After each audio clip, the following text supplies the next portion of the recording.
Brothers and sisters, once again, we're here with one of my favorite interviews, I must say.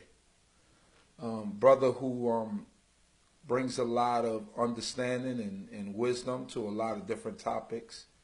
And today we're going to discuss a topic that's a little bit off from what we usually discuss. The topic being mental illness, anxiety. I guess that goes into depression and a bunch of other things. Very interesting. I'm trying to find a post here that something that you wrote on social media on November 23rd. Okay. Which was on Friday. I got it here at 4:47 p.m. You wrote, since age 16 till this day, I suffer from anxiety attacks with occasional trips to the hospital. I'm sharing this openly because someone is inspired by my fierce courage and bravery, yet doesn't ever see me at my weakest moments. We all have an Achilles heel in some way, shape, form, or fashion. Your ability to fight, it is what truly defines you. Someone will see this and become inspired, and if it's just one person, it's well worth it. So, this is something very, it's personal, but it's also something that I'm surprised that you share, because people wouldn't share, something of this magnitude, anxiety attacks, depression, whatever bouts of these type of sicknesses or illnesses they might be going through. But also in the black community is not something that is mental illness and problems of this sort. It's not really something that's discussed. That's right. So what made you come, before we start, what is anxiety and what are some of the symptoms that you've had with these attacks or these bouts of anxiety? Well, I would say the textbook definition of anxiety is any fear that presents itself or manifests physically in the human body or in the human mind. Anxiety essentially is the thought, the feeling of being in an environment that one cannot control.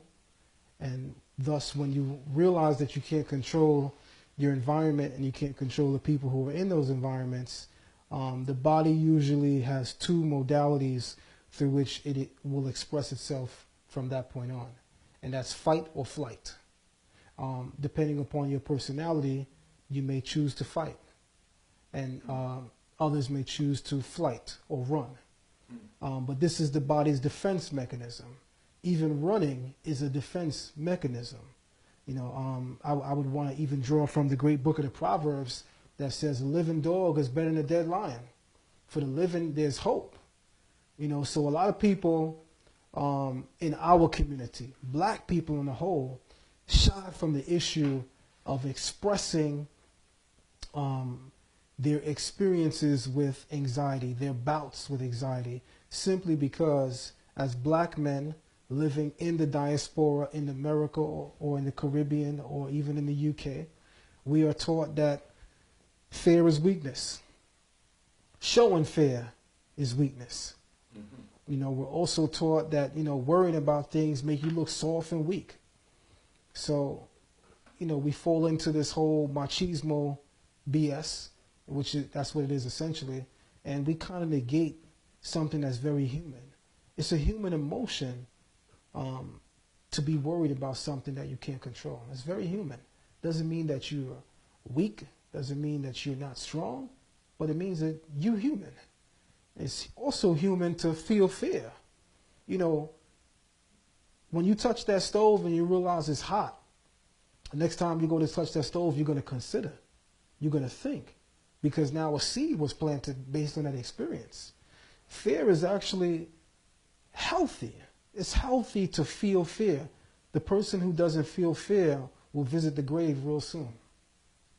There's a lot of people that are not with us who may be 6 feet deep or who may be incarcerated behind bars because they chose not to express fear or they chose not to respect fear. And that's the way I want to word it. fear is something that you must respect, especially if you want to live. Right. You know, forget all the BS that, you know, I can't be tough if I show weakness. Right. Well, if you think fear is weakness, then there's a problem with you to begin with. Because again, fear is a healthy thing. So when we talk about anxiety, but in particular anxiety as it presents itself in the African American community, so to speak, or in the diaspora, it's something that is traumatically affecting generations of our people, and it goes unaddressed, swept under the rug, and you know, people feel virtually embarrassed to express it. I realized this week, after having had an anxiety attack that I haven't had in years, that there must be somebody going through this. So I said to myself, man, I've been battling this thing for years. I haven't conquered it, but there's somebody going through it. And somebody that's going through it may look up to me. They may look and see that, yo, that brother Zion, you know, he's strong, he's fierce, he's courageous, he's bold. He's a lion, so to speak. But you don't follow me 24/7. Everything you know about me come from my highlights, so to speak. You know, my high times. So you haven't seen me at my lowest points. Transparency is very important when you position yourself as a leader in a community, as a leader in action, or as a leader in speech, but nonetheless as a leader, you have to be transparent. We should never be so great insidiously to ourselves in our mind that we can't open up and be ourselves in front of people and allow them to see us for who we are.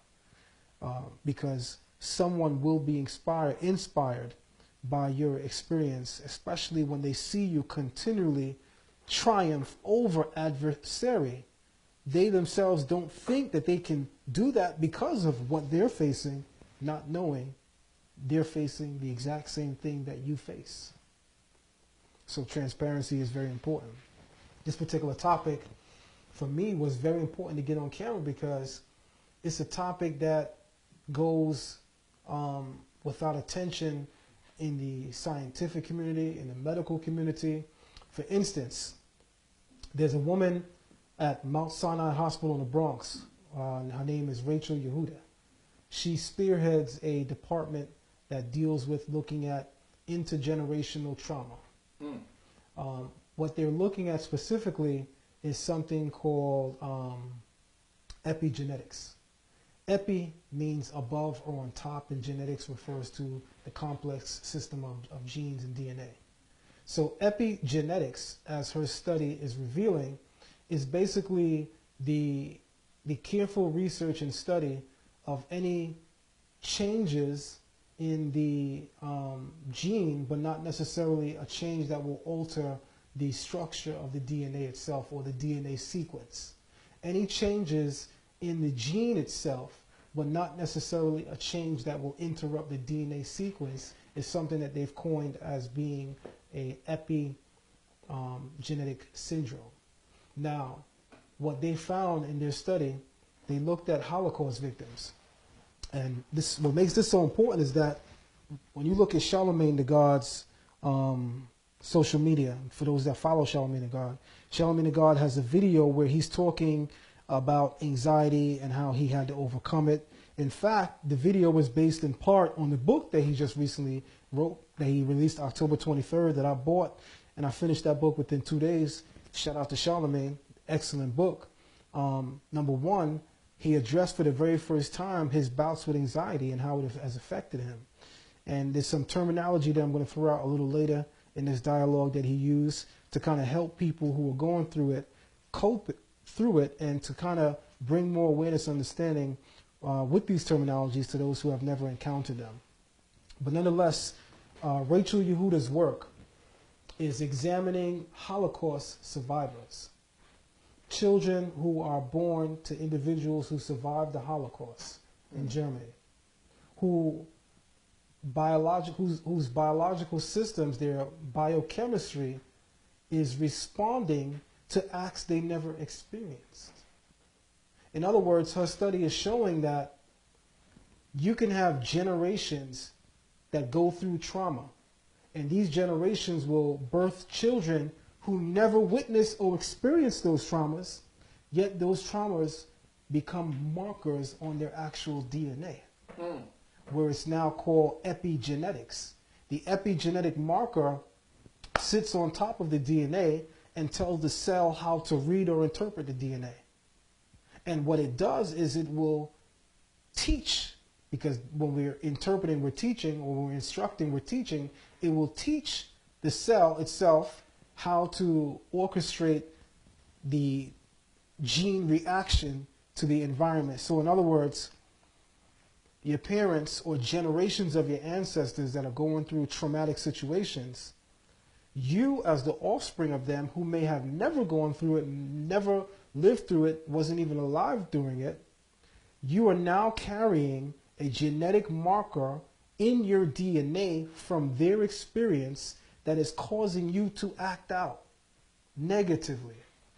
These markers present themselves in the arena of anxiety, mental syndromes, mental disorders, and it becomes aggression, it becomes worrisome, it becomes fear, and literally drives some people to the point of near insanity. Wow. This is something that has affected generations of Holocaust survivors, but it's something that was never brought to the attention of the medical community to ever think to look at the African diaspora, the African Holocaust that took place in this country called America, which the Holocaust lasted for a much shorter time. In fact, the Holocaust didn't even last a decade. The transatlantic slave trade is at least 100 to 200 years of forced capture and enslavement of African people. And the trauma associated with that are now showing up as markers in the DNA of said people. Because if intergenerational trauma is now seen as genetic markers in European survivors of the Holocaust, their offspring, then certainly African Americans have those same markers. The scientific community is just not interested in coming out and doing those studies and doing those findings.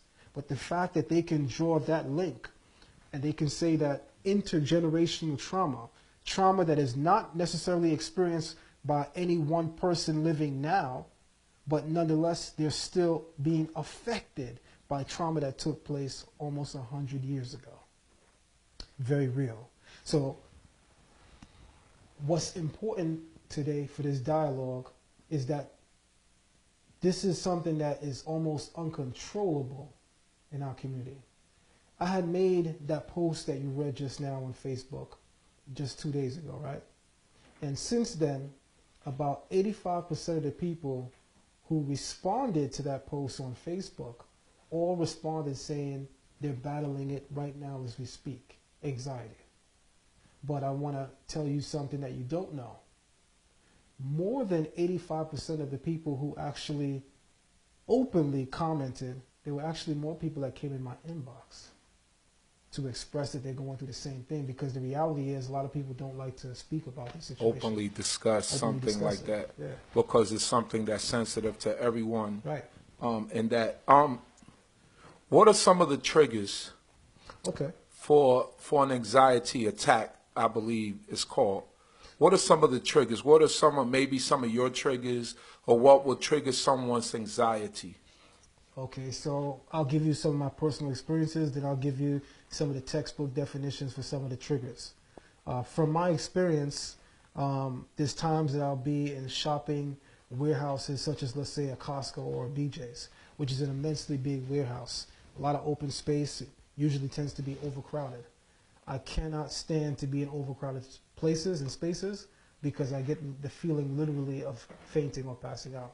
I get very, very dizzy. In 2007, I was working in New Jersey as an EMT. For those who know, I was an EMT almost 10 years. And I had a patient on the ambulance, and I passed out. Wow. And shout out to my partner, wow, Juan, who was working with me in Jersey, who I believe now is in the fire department, EMS in New York City. He actually drove me back to the office where, you know, I sat down and I was okay. And he also gave me a ride home. On the way home, I fainted again. Wow. He gave me a ride straight to the hospital at that point because something is clearly wrong. When I get to the hospital, they run a series of tests. Number one, my BP, blood pressure was skyrocketed. My resting rate was like 150 something. You know, that would be your systolic or diastolic. And, you know, the problem with that is that your resting rate should always be under 100. Always. You know, 120/80 is the ideal blood pressure, they say, right? So anything over that, there's factors in place that, such as your age, such as your gender. Women usually have a lower blood pressure than men. Also, some of your eating habits. But nonetheless, when I came in with a resting rate of 150, they knew it was a problem. They hooked me up to the EKG, and they said, everything is fine. I went home. I was worrying a lot because what I felt was very real. I fainted twice. I fainted with a patient on my ambulance during a 911 call. But that luckily, cost you your job. That could have cost me my job. But luckily, it was a call that it wasn't that much of a trauma that was so serious that it had to be addressed immediately. We had a patient on the bus that, and when I say bus, I mean ambulance, that's EMT talk. We had a patient on the bus that literally, I believe, was playing soccer and cut their leg. So it was it was a band, they go into the hospital to get stitches.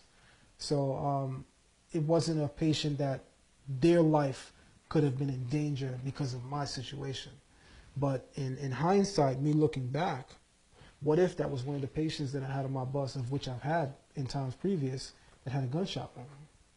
Or a patient that couldn't breathe? You know, a patient that, as we say, was coding. You know, I mean, they're about to leave up out of here. So it was at that point that I actually had to sit back and kind of reassess whether or not I was going to be an EMT. And slowly but surely, I actually left. And part of my decision to leave working as an EMT were those episodes that I had where I fainted on the job. I said to myself that it's not right to continue in this field of which I loved. I loved working as an EMT paramedic, but I couldn't continue with it knowing that I had a condition that would put others in harm's way. Jeopardize other people's that would lives. jeopardize other people's safety. So I made a decision to leave. In fact, I still, just so people know, I still walk around with my EMT badge with my 6-digit EMS numbers. For those that know, put it up a little bit higher. For those that know, EMTs, we're issued a 6-digit New York State number. Right. I still walk around with it because of the perks that I get from it. But I'm sure there's somebody out there that's going to say ZionLexx an agent. So let me hold it up real quick so they can see that. All right. So, Agent ZionLexx. Agent Lexx. So, what are some of the are there any treatment options for anxiety disorder? That's a very, very good question. There's definitely treatment options. The number one treatment option that I would opt for individuals to take is therapy. The ability to sit down with someone who's very knowledgeable in this particular field of dealing with anxiety disorders or anxiety syndromes and being able simply to talk about it. Now, in more extreme cases, the medical community does recommend medicating individuals. But because I have a personal problem with the way medication is administered in this country for various ailments, I would opt not to do that. There are certain herbs that you can take that may help you. Any herb that is noted to calm the nervous system, or which basically calms the entire body and the mind, is an herb that will work for you if you're going through anxiety. Something as light as chamomile tea, very calming. There's been times that I've had episodes and attacks. I went and I made me some chamomile tea, put a little bit of honey, a teaspoon of honey, within 2 to 3 minutes, I'm fine like it never happened before. But versus me taking medication that would have had side effects. Now, we're all familiar with medication in this country. When they run the commercial, it's about a 60-second commercial, right?